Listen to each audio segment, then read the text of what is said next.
बिस्मिल्लाहिर्रहमानिर्रहीम। अस्सलाम वालेकुम। ख्वाबों की ताबीर में आज हम बात करेंगे कि अगर किसी को ख्वाब में शाख यानी दरख्त की टहनी नजर आती है तो इसकी क्या ताबीर है। ख्वाब में शाख को देखने की मुख्तलिफ सूरतें हैं, मसलन हरी भरी शाख देखना, दरख्त की नई शाखें निकलते देखना, शाख का टूट जाना या शाख को काट देना, इसी तरह फलदार शाख को देखना वगैरह। वीडियो में आगे बढ़ने से पहले आपसे रिक्वेस्ट है कि अगर आपने अभी तक हमारे चैनल ख्वाबों की ताबीर को सब्सक्राइब नहीं किया तो काइंडली इसे सब्सक्राइब करें, और अगर आपको वीडियो अच्छी और इंफॉर्मेटिव लगती है तो इसे जरूर लाइक कीजिएगा। ख्वाब में अगर कोई शख्स सब्ज और हरी भरी शाख को देखता है तो ये औलाद की तरक्की, नेकनामी और उनकी कामयाबी की अलामत है। ये ख्वाब इशारा करता है कि आपको अहले खाना की तरफ से कोई खुशी मिलेगी। सब्ज शाख से नेक अमाल भी मुराद लिए जाते हैं, यानी अगर कोई शख्स ख्वाब में सब्ज शाख देखता है तो ऐसे इंसान के दिल में अल्लाह की याद और ईमान ताज़ा है। ख्वाबों की ताबीर का असूल है कि हर ख्वाब देखने वाले की हालत और कैफियत की वजह से बदल जाता है।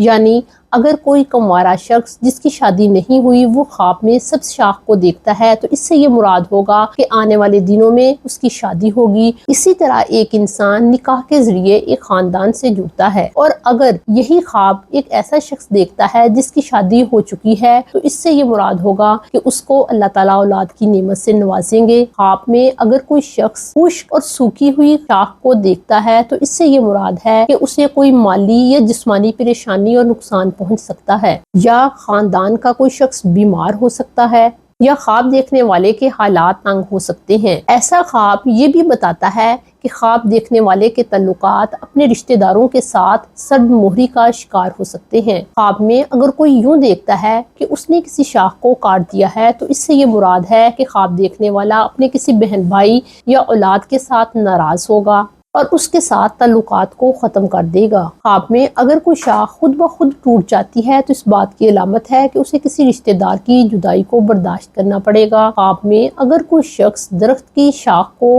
फलों से लदा हुआ देखता है तो इस बात की अलामत है कि ऐसा शख्स अपने भाइयों या औलाद की तरफ से फायदा और मालो नेमत पाएगा। ख्वाब में अगर किसी शख्स को खजूर की शाख कोई देता है या साहिब ख्वाब को कहीं से खजूर की शाख मिलती है तो इस बात की अलामत है कि ऐसे शख्स के बेटा पैदा होगा। ख्वाब में शाख से कुछ लेकर खाना इस बात की अलामत है कि उसी बकदर साहिब ख्वाब अपने बेटे के माल को खाएगा। अपना और अपने घर वालों का बहुत ख्याल रखें। अस्सलामु अलैकुम।